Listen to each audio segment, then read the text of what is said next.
até o 9. Demos uma pincelada disso na escola bíblica e vamos avançar um pouquinho.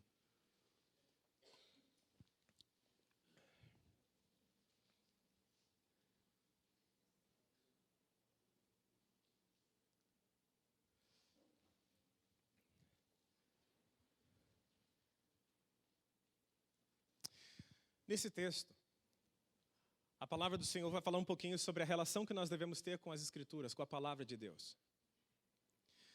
Você sabe que Deus não tem compromisso com a palavra do pastor, Ele tem compromisso com a palavra dele. Amém, gente? Deus tem compromisso com a sua própria palavra, Ele honra a sua palavra. E sempre que a palavra dele é pregada, eu tenho duas opções. Mesmo diante da palavra de Deus, eu posso rejeitá-la e viver a minha vida como se ela não fosse realidade, ou eu posso colocá-la na minha realidade e mudar a minha vida. Isso é uma decisão pessoal e intransferível. Amém? Todos nós somos responsáveis diante de Deus com o que fazemos com a palavra que nos é pregada. Não é responsabilidade do pastor, não é responsabilidade da igreja. É uma responsabilidade pessoal. Ouvir ou não ouvir a palavra de Deus. E quando se fala ouvir, é escutar e guardar no coração e transformar em prática. Isso é ouvir. Eu ouço, eu escuto, eu guardo no coração e eu faço disso a minha realidade de vida. Isso é uma responsabilidade de cada um de nós. Eu vou ler a palavra de Deus com vocês, então. Deuteronômio capítulo 6, verso 4, né? Que na verdade o bloco do texto começa no verso 4. Apesar de estar ali narrado como verso 4, o bloco de textos começa ali. E diz assim: Ouve, Israel, o Senhor nosso Deus é o único Senhor. Ouve, Israel, o Senhor nosso Deus é o único Senhor. Verso 5. Amarás, pois, o Senhor teu Deus de todo o teu coração, de toda a tua alma, de todas as tuas forças. E estas palavras que hoje te ordeno estarão em seu coração. E as ensinarás a teus filhos. E delas falarás assentado na tua casa, e andando pelo caminho, e deitando-se e levantando-se. Também atarás por sinal na tua mão, e te serão por frontais entre os teus olhos. E as escreverás nos umbrais da sua casa e nas tuas portas. Pai bendito e Pai santo, eu te agradeço por tua palavra, eu te glorifico, porque o Senhor tem sempre derramado da tua sabedoria sobre a nossa vida, e estamos bem em acolher a tua palavra. Sempre estaremos bem e seguros, prosperando e avançando, desde que a tua palavra esteja dentro do nosso coração. Abençoe-nos nessa noite, Senhor. Abençoe-nos de avançar no conhecimento do Senhor, mas que não seja um conhecimento apenas teórico. A tua palavra é clara, ela tem que ser colocada em prática. Em nome de Jesus, nós submetemos esse auditório diante das mãos do Senhor, e que o teu Espírito Santo tenha primazia para revelar a tua palavra a qualquer um de nós. Em nome de Jesus, amém. Amém, gente? A palavra de Deus, Jesus contou uma parábola sobre isso que nós falamos agora, sobre o homem prudente e o homem insensato. Quem conhece essa parábola? É uma pequena história que Jesus conta dizendo assim: olha, o homem prudente, eu vou assemelhar ele a quem? Ao homem que construiu a sua casa, o prudente, sobre a rocha. Bateram as ondas, os ventos da vida bateram contra a casa, mas ela não sucumbiu, ela não caiu, porque estava firmada na rocha. E o insensato, Jesus diz assim: o homem insensato, eu comparo ele ao homem que faz a sua casa sobre a areia. Bate os ventos, as marés levantam, as ondas batem contra aquela casa e grande é a sua ruína. Jesus estava ensinando sobre a gente guardar a palavra de Deus, os terrenos ali, é guardar a palavra, é construir a vida sobre a palavra ou construir a vida debaixo ou sobre as minhas opiniões próprias. Se eu construir a minha vida sobre as minhas opiniões próprias, eu estarei construindo sobre a areia. Mas se eu construo a minha vida, eu edifico a minha casa sobre a palavra de Deus, eu a construo sobre a rocha. Adversidades virão para todos. Assim como o sol veio para todos, né? O sol veio para todo mundo, né? Infelizmente, o frio também vem para todo mundo, né? Para o justo poderia ser sempre 22 graus, estava ótimo, né? Ótimo. Mas o sol, o frio, a chuva, a graça do Senhor, a graça comum, Deus dá isso para todos. As adversidades da vida também sopram sobre todos. Você já deve ter percebido na sua vida cristã que a adversidade também bateu na porta da sua casa. Algumas vezes. A diferença é que aquele que está firmado sobre a palavra de Deus e não sobre as suas opiniões próprias, as adversidades vêm e passam, e a sua vida permanece em pé. Mas quando eu construo a minha casa sobre os meus ideais próprios, quando eu coloco os meus alicerces e edifico a minha família, eu edifico as minhas finanças, eu edifico a minha carreira profissional, eu edifico a minha espiritualidade, sobre aquilo que eu penso ser o certo e não de acordo com aquilo que Deus estabelece como certo, as dificuldades vão vir do mesmo jeito. A diferença é que tudo que eu construí sobre as minhas próprias opiniões cairá ou cairão diante das adversidades da vida. E não tem jeito. O evangelho não tem como ser misturado. Se existe algo que não dá para se misturar, é o evangelho.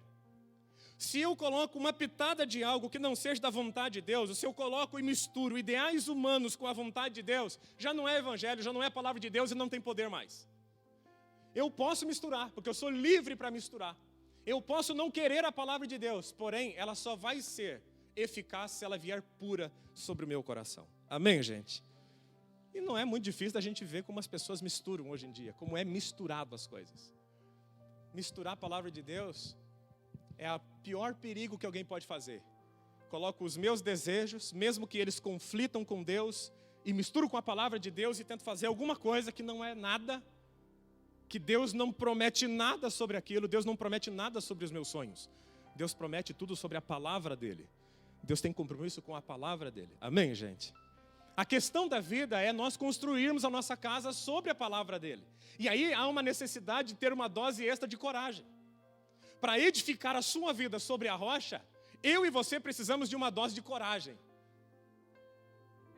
Porque é necessário morrer primeiro. Caso contrário, não acontece uma transformação real. Jesus disse, aquele que quiser vir após mim, negue-se a si mesmo. Tome a sua cruz e me siga. Traduzindo para o curitibanês dessa época, quem quiser ser meu discípulo, tenha as minhas opiniões superiores às suas, esteja pronto para abandonar as suas próprias ideias para abraçar as minhas, esteja pronto para morrer se necessário for. Esse é o evangelho, o resto é autoajuda. E eu acho que nós não estamos aqui buscando autoajuda, mas a ajuda que vem do trono da graça. É dessa ajuda que nós precisamos. A palavra do Senhor é tão límpida. Jesus vai falar sobre esse texto que nós lemos, de Deuteronômio. E ele vai falar na frente isso. É interessante como, às vezes, a gente, diante da palavra de Deus, é tentado a mudá-la. A gente é tentado a mudar, e às vezes não é nem uma questão maligna nossa, uma questão carnal mesmo, humana. Você quer ver uma coisa que Jesus fala no Novo Testamento, que é muito interessante e conflita com os nossos dias? É o conceito que Jesus levanta de amor. Quem tem os meus mandamentos e lhes obedece, disse Jesus no Evangelho de João, esse é o que me ama. Olha que interessante. Quem ama Jesus não é quem canta mais alto, apesar de que a gente que ama Jesus gosta de louvar. Amém, gente? Quem ama Jesus não é aquele que dança bem, que canta bem, que toca bem, que prega bem. Não é aquele que faz poesia. Para Jesus, amor não é poesia, não é filosofia. Para Jesus, amor é obediência. Não obediência ao pastor ou uma denominação, mas obediência à palavra dele. Jesus estabeleceu um critério. Quem me ama é quem me obedece. Ponto. Eu posso fazer tudo para ele, mas se eu não fizer debaixo de uma bênção chamada obediência, ele não recebe. Jesus fala para a igreja do Apocalipse, uma das igrejas, dizendo assim: olha, eu conheço o teu serviço, eu conheço o teu labor, eu conheço o teu trabalho. Eu sei que você bate de frente com os falsos apóstolos, você denuncia as falsas doutrinas. Só que eu tenho um negócio contra você. Você abandonou o seu primeiro amor. Ele não está falando paixão, ele não está falando disso, ele está falando abandonou o seu primeiro amor. O Jesus que fala em Apocalipse é o mesmo Jesus de João, que está dizendo que para ele amor é obediência. Não mudou o conceito.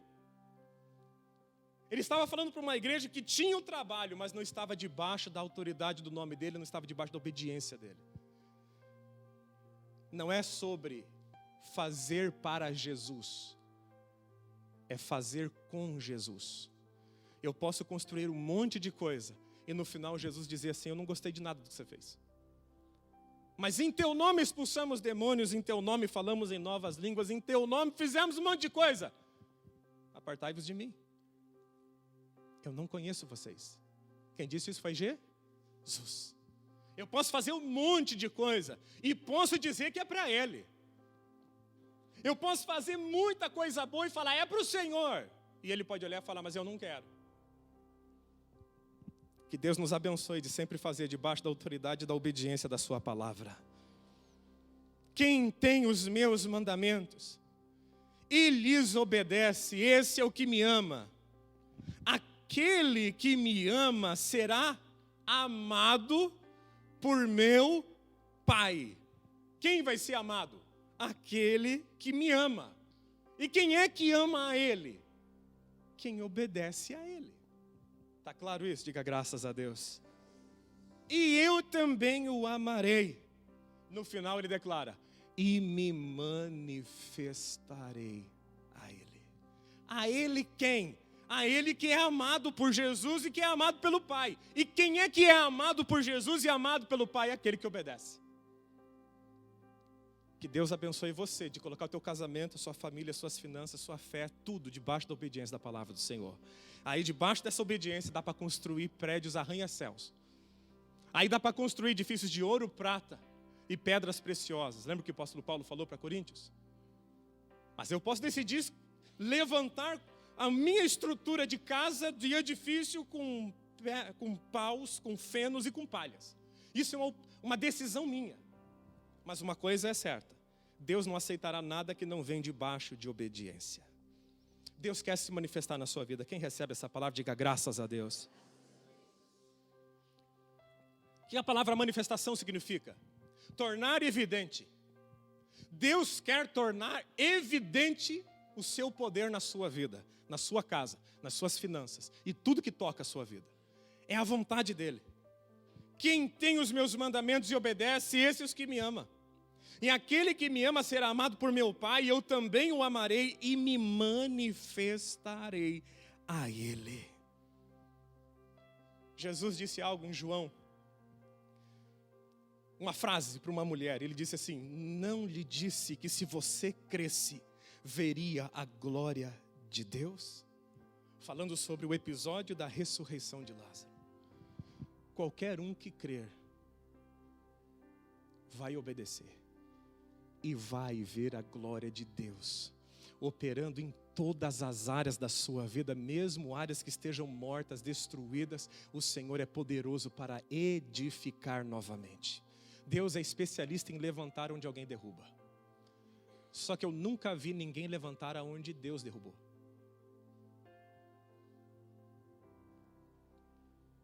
Eu posso arruinar as coisas com as minhas decisões e Deus levanta. Mas Deus nunca vai levantar algo que Ele mesmo derrubou.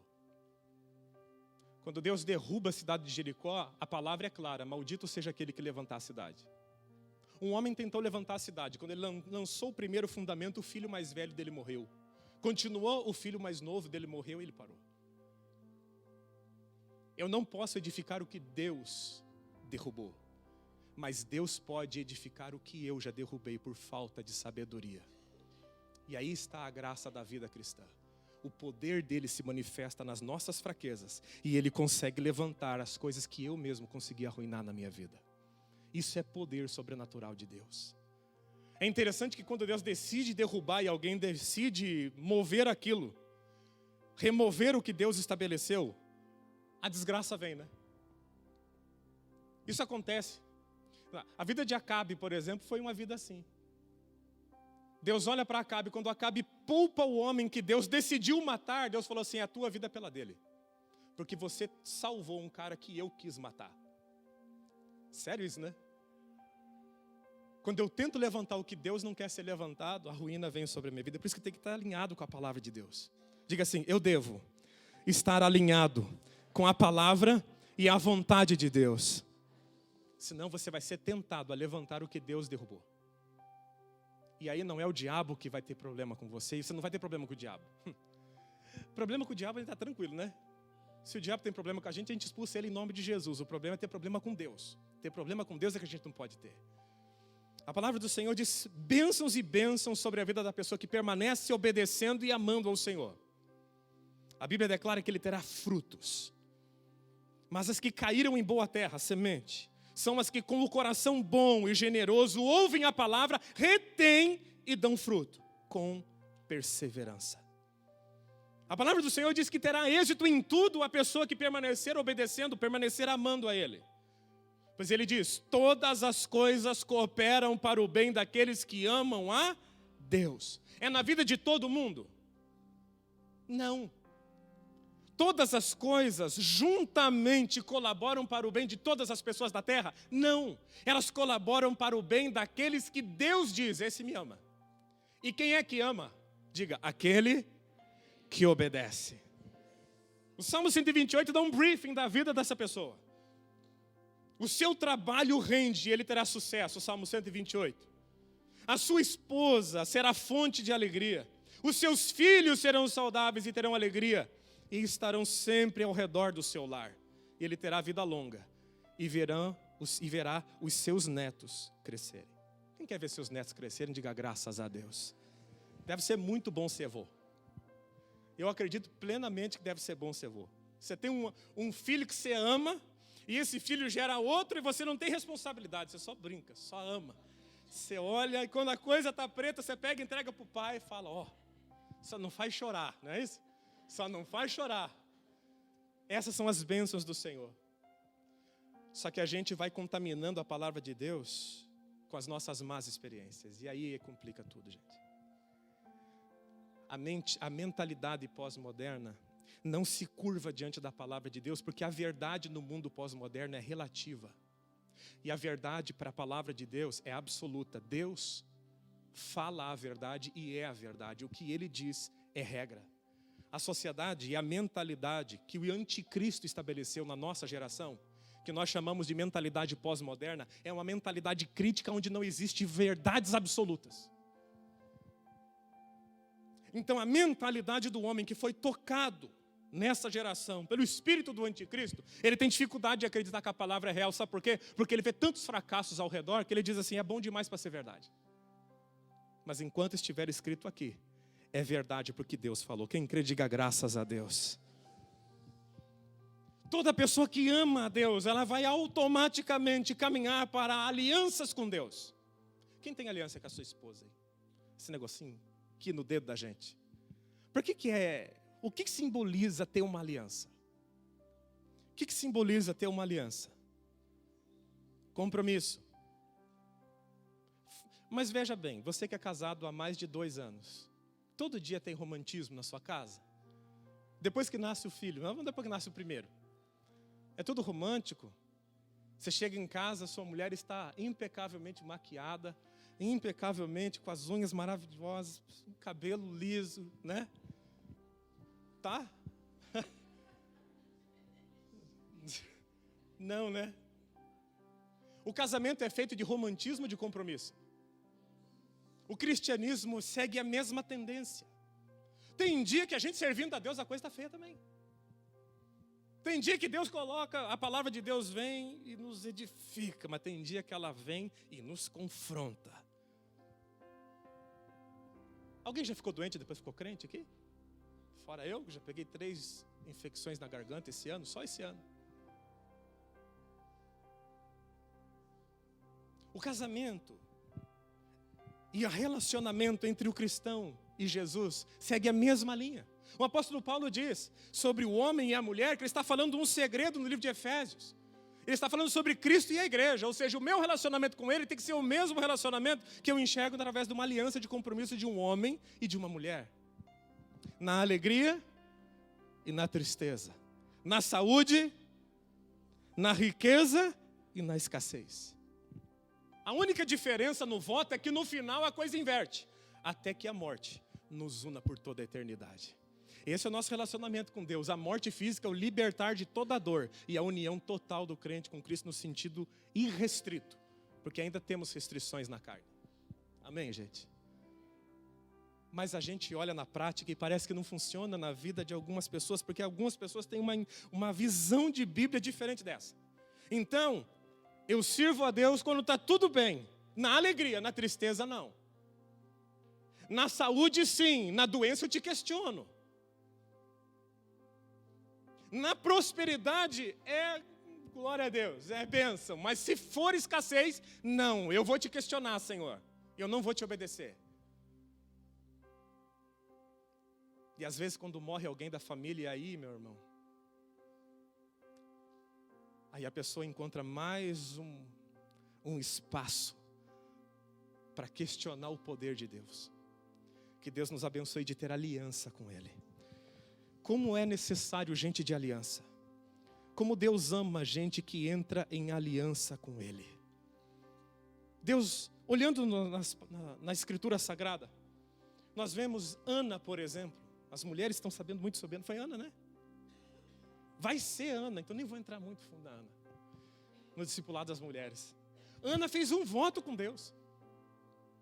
Ana tinha uma aliança tão profunda com Deus. Ela disse: Deus, eu quero tanto gerar um filho. Não é por egoísmo, não é por causa de Penina. Eu quero tanto uma criança.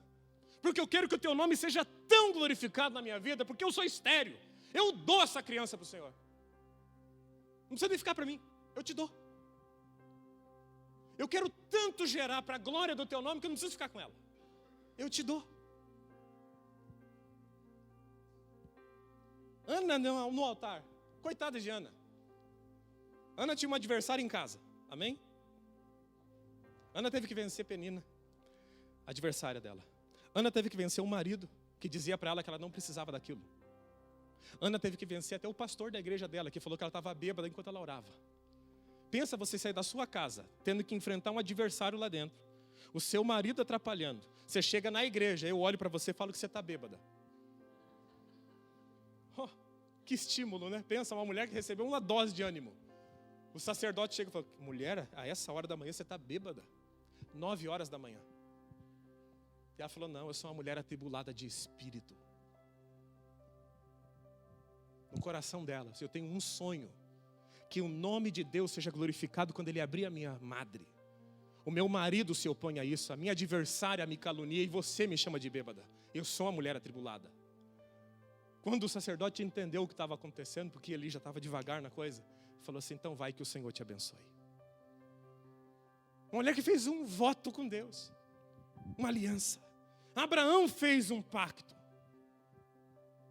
O pacto de Abraão foi selado no monte, junto com Isaac. Quando ele vai sacrificar o seu filho, Deus fala: agora eu sei que teu coração está temendo a mim. Deus sabe todas as coisas, sim ou não? Mas quem não sabe todas as coisas somos nós. Não era Deus que precisava que Abraão sacrificasse Isaac, era Abraão que precisava sacrificar. Era Abraão que precisava ter no seu coração a liberação de todos os sentimentos humanos, para dizer: a minha fé no Senhor vale mais do que tudo que eu tenho na vida. Era Abraão que precisava. Deus sabia que ele ia entregar Isaac no altar desde o primeiro dia. Só que quem não tinha essa certeza era ele. Tem coisas que você faz e que Deus quer que você faça, não é porque Ele precisa, você precisa. Eu preciso. Não é Ele que precisa. Deus sabe o que você vai fazer amanhã. Deus conhece teu caráter. A Bíblia diz que até os fios dos seus cabelos foram contados. Deus sabe quem é você. Deus sabe quantos pecados você vai cometer essa semana. Deus já te conhece, meu irmão. Deus sabe quem é você. Mas no meu caminhar com Deus, nosso caminhar com Deus, Deus vai nos pedindo coisas para que nós vejamos como está o nosso coração. E aprendamos a abrir coisas em prol da obediência. Tem lógica Deus pedir um filho único de um cara que tem 120 anos? Tem lógica? Não. Deus precisava de Isaac ser morto? Nunca. Mas Abraão precisava entender que o relacionamento dele com Deus exigiria sacrifícios. E isso a nossa geração odeia. Sacrifícios e compromissos. Noé fez aliança com Deus e sacrificou o seu altar. E todo cristão é levado a fazer os seus, vou usar uma palavra do Antigo Testamento, seus pactos com Deus. Que começa tomando a sua cruz, morrendo para si mesmo e seguindo a Jesus. O apóstolo Paulo fala em Gálatas: eu fui crucificado com Cristo. Assim já não sou eu quem vive. Olha só, não sou eu quem vive, mas Cristo vive em mim. Ou seja, não é a minha vontade que me direciona. Eu não vivo por minhas vontades, eu vivo por propósitos. É Cristo que vive em mim. É o querer dele que reina sobre o meu. Aproveitando que você está bem tenso, está frio, dá uma olhadinha para quem está perto de você e diz assim: está tenso, né, irmão?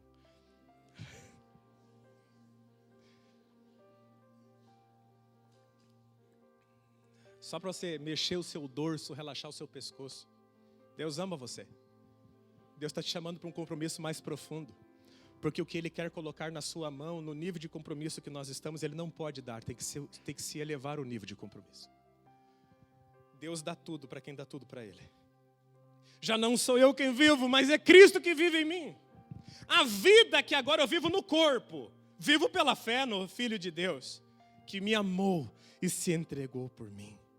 Em Filipenses capítulo 1 ele declara: porque para mim o viver é Cristo e o morrer é um lucro. Diga, morrer é lucro.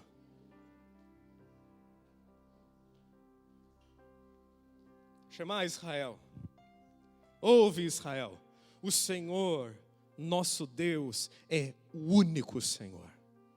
Amarás de acordo com a vontade de Jesus, com a palavra de Jesus, obedecerás, pois, o Senhor teu Deus de todo o teu coração, de toda a tua alma, de todas as tuas forças. E estas palavras que hoje te ordeno estarão sempre diante do teu coração. Ensinarás aos teus filhos e delas falarás assentado em casa. Olha só, o tema da casa, o tema principal das conversas. Falarás na sua casa. Estas palavras que hoje te ordeno estarão no seu coração. Estas palavras você vai ensinar aos teus filhos. Homens, digam, eu entendi. Amém. Falarás assentado na tua casa, andando pelo caminho, ao deitar e ao se levantar. Atarás por sinal na tua mão. Em toda a obra da tua mão vai estar a marca da palavra e da obediência. E serão por frontais nos seus olhos, aqueles que vão isso que vai te direcionar, são as minhas palavras. E você vai escrevê-las nos umbrais da tua casa. Quando você sair, você vai olhar para elas. Quando você entrar, você vai olhar para elas. E nas tuas portas. E aí, nós vamos mostrar para o Senhor a cada dia, através das nossas ações, o quanto amamos a Ele. E Ele vai derramar sobre nós a manifestação de quem Ele é. A graça te libertou, não para você viver livre, mas para você ser servo de Jesus. Amém? O povo estava em Israel, o povo de Israel estava no Egito. A palavra de Moisés para Faraó é: deixa o meu povo ir. Para quê? Para prestar culto no deserto. A graça veio para eles, para liberá-los, para eles adorarem ao Senhor. A graça não é uma carta branca que nós usamos para assim: eu faço o que eu quiser. Eu faço o que Cristo quer. Amém, gente? Fecha os seus olhos, eu quero orar por você. Nós vamos orar nessa noite em nome de Jesus. Um breve momento de oração. Nessa noite que é uma noite bem fria, e que eu louvo o Senhor por você estar aqui. O Espírito de Deus falou a essa igreja nessa noite pela palavra, dizendo que para Jesus amor é obediência e que eu devo obedecê-lo em tudo. Porque quando eu obedeço a Ele em tudo, Ele declara no Evangelho de João: o meu Pai o amará, eu o amarei e me manifestarei a Ele. Pastor, eu quero ver manifestações de Deus no meu casamento, na minha empresa, nos meus negócios, nos meus projetos. Obedeça a Ele. Obedeça a Ele. É difícil? Não. O Espírito de Deus está sobre você. Está dentro de você, sobre você. A palavra, o Senhor disse: eu farei um novo concerto com a casa de Israel e escreverei as minhas leis no coração deles. Você não é escravo do pecado mais, Jesus já te libertou. É fácil obedecer, porque o jugo dele e o fardo dele é suave e leve. E nele nós não encontraremos trabalho exaustivo, encontraremos descanso para as nossas almas. A obediência ao Senhor me permite desfrutar do Salmo 23, das águas tranquilas e dos pastos verdejantes. Porque a ovelha que vai contra a autoridade do pastor, ela nunca vai desfrutar disso. Ela tem que experimentar a obediência, pela vara e pelo cajado. Salmo 23, através do relacionamento do pastor e da ovelha, mediante ao cajado e a vara, ela alcança pasto verde e água tranquila. Obediência. Falamos muito sobre isso ontem. O Senhor está trabalhando nessa área na nossa igreja. E eu tenho certeza que nós seremos muito mais abençoados pelo Senhor. Desfrutaremos muito mais da graça, uma vez que o nosso coração estiver totalmente voltado e rendido à obediência ao nome dEle. Se você puder, fique de pé. Deixa eu orar por você nessa noite, em nome de Jesus. Em qual área da sua vida você tem dificuldade de obedecer a Deus? A Bíblia declara que Deus cravou na consciência moral do ser humano a sua lei. Todos aqui sabem. Eu comecei a ser treinado para ser pastor com 15 anos. Ao longo do tempo, eu conversei com muita gente. O básico, onde as pessoas mais erram. Todas as pessoas que conversaram comigo ao longo desses anos, todas elas sabiam o que era certo e não faziam. Todas.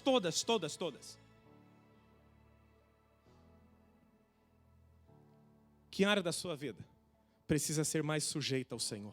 Sem o seu questionamento, sem o seu eu acho, eu não acho. Esquece esse negócio de acho e não acho. Quem comanda a vida do crente é a palavra do Senhor, não é o que a gente pensa. Amém, gente? Qual área da sua vida você enfrenta dificuldade de obedecer? Pastor, eu tenho dificuldade de obedecer meu pai, porque meu pai é assim, assado. A Bíblia diz, honra o teu pai, ponto. Se o teu pai é bom, não interessa. Se o seu pai é ruim, também não interessa. Honra o seu pai, ponto. Pai e mãe. Pastor, mas meu filho é difícil. Mas a Bíblia diz que você tem que educar seus filhos e não gerar raiva neles, ponto. Mas o meu filho, não importa, é seu filho, eduque. Pastor, mas o meu marido é complicado. A Bíblia diz, submetam-se aos seus maridos, ponto. Se o marido é bom, se o marido é ruim, é outra coisa. Não tem nada a ver, o princípio está lá, estabelecido. Esteja debaixo da autoridade, ponto. Pastor, mas amar minha mulher é difícil, porque a mulher é assim, não interessa. A Bíblia declara, homens, amem as suas mulheres. Se necessário for, deem a vida por elas. Pastor, mas a minha mulher não merece. Isso é a razoação sua. A Bíblia manda obedecer. E a Bíblia manda amar. Quem entendeu, diga graças a Deus. Sabe quando uma pessoa começa a deslanchar na sua vida de fé? Quando os questionamentos caem por terra. E essa pessoa declara a si mesmo, eu vou obedecer. E Deus vai mover. Obedeça. E Deus vai se mover. Deus tem um futuro glorioso para você. Deus tem um futuro de paz. Eu sei que pensamento tenho sobre vós, diz o Senhor na sua palavra. Pensamento de paz e não de mal, para dar o fim que vocês desejam. O chamado de Deus é obediência. E a obrigação do crente é obedecer. Eu já tenho tudo, eu tenho o sangue de Jesus, eu tenho o perdão dos meus pecados, eu tenho a liberação de Deus sobre a minha vida, a graça está sobre mim, o amor do Senhor me cobre, eu tenho tudo para fazer o que Deus quer. O que Deus quer? Obediência à sua palavra, ponto. Quando a nação de Israel se rebelou, o último texto que eu vou citar. Miqueias, último texto. Quando Israel se rebelou e disse que estava difícil demais adorar a Deus, o profeta diz assim: o que o Senhor te pediu? Senão que andes com o teu Deus com humildade. E andar com Deus em humildade é obedecer sem questioná-lo. Vamos orar em nome de Jesus? Pai Todo-Poderoso, a tua palavra foi pregada, Senhor. O que o Senhor quer da nossa igreja é mais obediência em áreas específicas. E o Senhor agora está revelando ao coração de cada um o que cada um deve fazer. Não cabe a mim como pastor, meu pai, apontar o dedo para ninguém, mas ministrar a tua palavra e deixar claro o entendimento das Escrituras. Eu te peço em nome de Jesus que o Senhor abençoe a obediência, a decisão de obediência de cada homem, de cada mulher que está aqui nessa casa de oração. Que o Senhor se manifeste poderosamente nestas áreas que estão sendo removidas a desobediência, para que a obediência entre. Que a bênção do Senhor confirme essa decisão, meu Pai. Que essa pessoa deslanche nessa área, seja familiar, seja sentimental, seja na área, meu Pai, financeira, na área espiritual. Que a obediência, meu Pai, revele a bênção. Que o Senhor se manifeste, como diz a tua palavra, se manifeste a eles, meu Pai. Seja em qualquer área, onde houver, meu Pai, a remoção da desobediência, que haja manifestação da sua graça. Em nome de Jesus Cristo. Assim eu oro por eles. Coloca a tua mão na posição de receber. Deixa eu abençoar a sua vida. Agora é uma oração que eu vou fazer por você. Eu vou fazer por você e você recebe ela pela fé no nome de Jesus. Pai, eles não vieram aqui ouvir a minha opinião. Eles vieram ouvir a tua palavra. Eles saíram de casa nessa noite fria, Senhor, e vieram ouvir o seu direcionamento. Agora eu te peço que o Senhor continue a fazer o que o Senhor faz todos os cultos. Confirma a tua palavra com sinais no meio do teu povo, Senhor. Que haja o poder do teu Espírito Santo se revelando no nosso meio, gerando força, capacidade para vencer as adversidades da vida, para subjugar os pecados, em nome de Jesus, meu Pai. O Senhor é que sabe a maneira certa de se manifestar em cada pregação, e eu te coloco agora esta palavra diante dos teus olhos. O Senhor a colocou no meu coração e eu preguei, e o seu povo acreditou e eles oraram. Agora, meu Pai, é com o Senhor. Eu te peço em nome de Jesus, que a tua palavra permaneça não voltando vazia, mas produzindo o fruto pela qual ela foi lançada, e que isso aconteça essa semana, que haja sinais na vida da tua igreja essa semana, da evidência da tua manifestação em áreas específicas, para que o teu povo te glorifique e veja que o Senhor fala através da sua palavra até hoje, meu Pai. Assim eu oro e abençoo a toda esta igreja no nome de Jesus. Amém. Se você recebe, aplauda o nome de Jesus, glorifica o nome dele.